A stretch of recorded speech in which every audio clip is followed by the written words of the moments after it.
오늘은 칸트의 영구평화론에 대해서 이야기를 해보려고 합니다. 굉장히 작고 깜찍하고 귀여운 책이에요. 그러나 이제 물론 칸트가 썼기 때문에 그렇게 뭐 쉬운 책은 아닙니다. 그래도 굉장히 얇은 책이기 때문에 금방 읽을 수 있습니다. 칸트의 철학은 쉽지 않죠. 사실 뭐 대체로 철학책은 쉽지가 않습니다. 근데 칸트가 워낙 유명하니까 이제 철학에 손을 댈 때 누구부터 손을 대냐면 칸트부터 손을 댑니다. 근데 저도 그랬어요.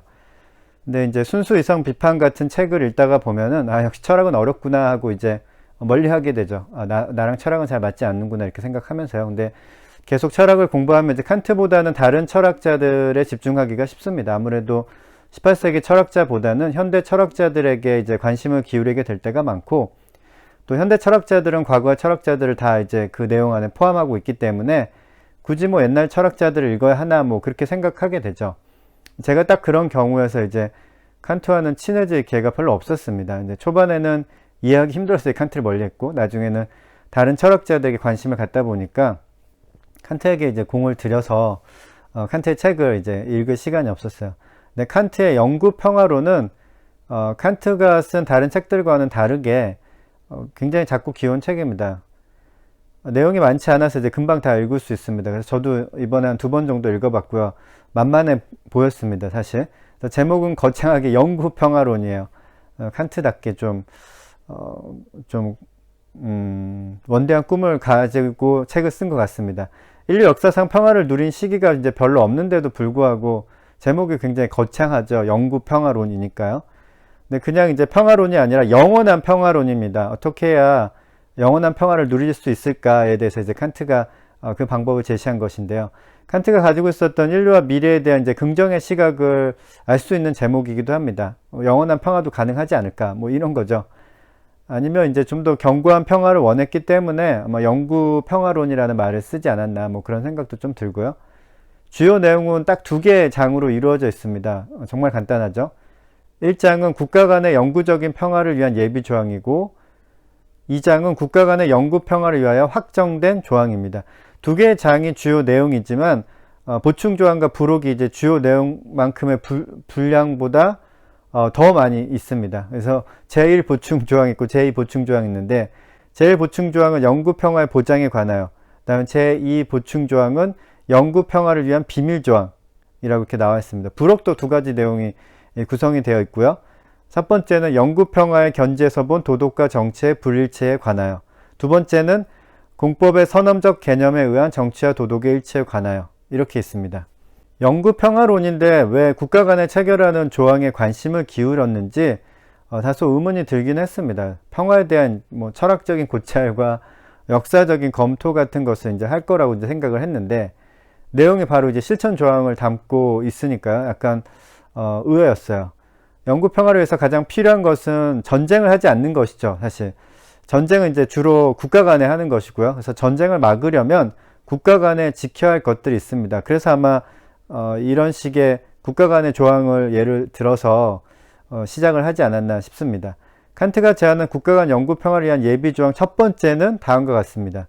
장래에 있을 전쟁의 씨앗을 비밀리에 유보한 채 체결된 평화 조약은 결단코 평화 조약이라고 할 수 없다. 사실 이 조항은 좀 추상적이라서 별로 할 말이 없어요. 저는 몇 개는 이렇게 모호한 조항이 있고 몇 개는 실천이 가능한 조항이 있습니다. 저는 이제 3번째 조항이 제가 생각했던 것과 좀 일치해서 반가웠어요. 3번째 조항은 다음과 같습니다.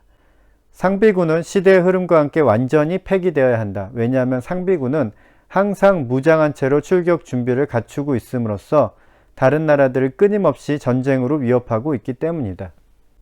국가의 군대를 없애자는 말인데 이제 당장 없애자는 말은 아니고, 뭐 시대의 흐름과 함께 이제 적당한 때가 되면 이제 없애자는 말입니다.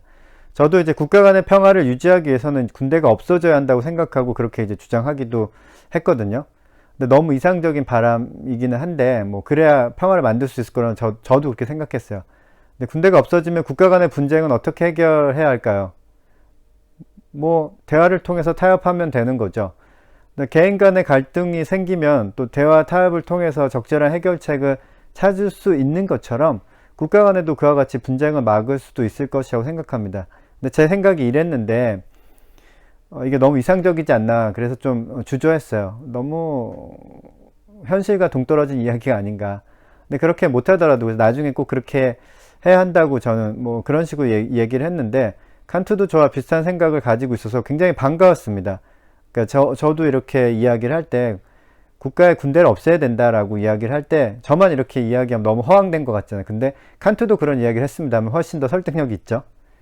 그리고 2장의 초반부도 내용이 좋았습니다. 함께 생활하는 인간 사이의 평화 상태는 자연 상태는 아니다. 자연 상태는 오히려 전쟁 상태이다. 다시 말하면 그것을 예를 들어 적대 행위가 언제나 발생한 상태는 아니라 하더라도 적대 행위에 의한 위협을 받고 있는 상태이다. 그 때문에 평화 상태는 만들어지지 않으면 안 된다. 사실 이 말 자체는 뭐 그다지 새로운 정보를 주는 것은 아닙니다. 홉스가 이야기했던 만인에 대한 투쟁? 이런 이야기인 거죠. 또 뭐 옛날 로마 희극에 나왔던 인간은 인간에게 늑대다. 이런 거보단 좀 약한 말이에요. 칸트가 한 말은. 인간 사회의 자연 상태는 전쟁 상태이기 때문에 평화는 자연스럽게 발생하지 않는다는 이제 칸트의 말에 일리가 있습니다. 그렇게 말하는 사람도 많이 있고요. 그러니까 평화는 어떻게 해야 한다? 네, 만들어야 한다는 거죠. 만들어야. 그런데 인간 사회의 그 자연 상태는 왜 전쟁 상태일까요? 칸트는 그거를 그냥 뭐 설명 안 하고 넘어가는 게 아니라 각주를 달아서 그것을 설명하고 있습니다. 순수하게 자연 상태에 있는 인간은 바로 이 자연 상태에서 그가 내 곁에 있음으로써 이미 나로부터 이런 보장을 빼앗고 나에게 위해를 가하고 있는 것이 된다. 더욱이 그것은 행위를 통해서는 아니지만 그러나 그의 상태의 무법칙성, 무법 상태를 통해서인데 이 무법적 상태를 통해 나는 그로부터 지속적으로 위협을 받고 있으며 그때 나는 그가 나와 함께 공통적, 합법적 상태에 들어가든가 아니면 내 곁을 떠나든가를 요구할 수 있다. 칸트는 인간의 기본 상태는 무법 상태라고 이제 말합니다. 무법칙성이라고 이제 번역하고 괄호 안에 이제 무법 상태라고 이제 했는데 저는 무법 상태가 훨씬 더 이해하기 좋은 말인 것 같아요. 사람들이 세상에 태어나고 사회를 이루고 살고 있기 때문에 공존, 공생하기 위해선 법칙이 필요한데 자연 상태의 인간 사회에는 그런 법이라는 것이 없잖아요. 근데 법이 없다고 하더라도 인간에게 이제 자유가 없다면 서로에게 위협이 되지 않을 것입니다. 근데 인간은 다른 존재들에 비해서 훨씬 더 자유롭습니다. 그러니까 항상 서로 충돌할 가능성이 있는 거죠.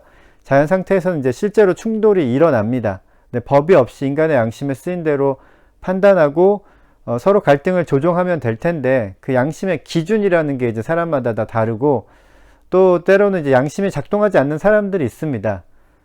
그래서 이제 칸트는 법이 필요하다고 말하고 있습니다. 칸트가 말하는 법은 크게 이제 세 가지입니다. 국민법, 국제법, 그리고 세계 시민법입니다. 국민법은 작동하죠. 왜냐하면 국가가 법을 지키지 않는 사람에게 벌을 내리잖아요. 그러나 국제법과 세계 시민법은 있어도 강제력을 가지고 이제 제재를 가하는 조직이 없기 때문에 사실 유명무실합니다. 있다고 하더라도 강대국에 의해서 무시되기 쉽죠. 칸트가 제시하는 영구 평화를 위한 체제는 공화국 체제입니다. 공화적 체제. 국가의 관점에서 보면 이제 공화국, 이제 뭐 국제 관계에서 보면 이제 공화적 체제라고도 할 수 있는데요. 공화국이라는 말은 특별한 의미를 주지는 않습니다. 사실 공화국의 어원도 레스푸블리카인데 그냥 번역하면 공적인 것을 의미합니다. 우리말로는 이제 함께 공에 화할 화를 쓰죠. 조금 더 의미를 주는 말이긴 한데 이 말 자체도 이제 공화국이 정확하게 무엇을 의미하는지는 이제 알 수가 없죠. 이 말로는. 근데 칸트가 말하는 공화국은 다음과 같습니다. 첫째로 한 사회의 구성원이 자유로워야 한다는 원리이고 둘째는 모든 구성원이 유일 공통적인 입법에 종속된다고 하는 제 원칙이며 셋째는 모든 구성원이 평등하다고 하는 법칙. 이 세 개에 기초하여 설립된 체제.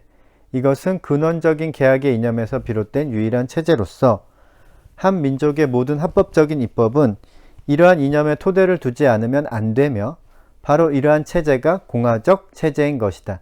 공화국에 대해서 짧고 명료하게 잘 정의했습니다. 칸트는 국제사회도 이제 공화국과 비슷한 원칙에 입각해서 연방제로 가야 한다고 영구 평화를 위한 제2확정 조항에서 주장했습니다. 칸트의 영구 평화론. 이 책은 칸트라는 어려운 철학자가 쓴 깜찍하고 귀여운 책입니다. 내용은 엄중하고 이론보다는 이제 실천에 집중하고 있습니다. 평화는 사실 말로 아무리 떠들어 봐야 소용없고 실제로 이제 평화를 만들어야 의미가 있는 것이죠. 평화를 원하지 않는 사람이 누가 있겠습니까? 근데 그 평화를 어떻게 만들어야 하는지 이제 칸트가 구체적으로 다루고 있습니다. 평화에 대해서 관심이 있는 사람이라면 칸트의 영구평화론 꼭 읽어볼 만한 책이라고 생각합니다. 저도 이번에 2번 정도 읽어봤는데 나중에 또 다시 한번 정독을 해볼 예정입니다. 칸트의 영구평화론이었습니다.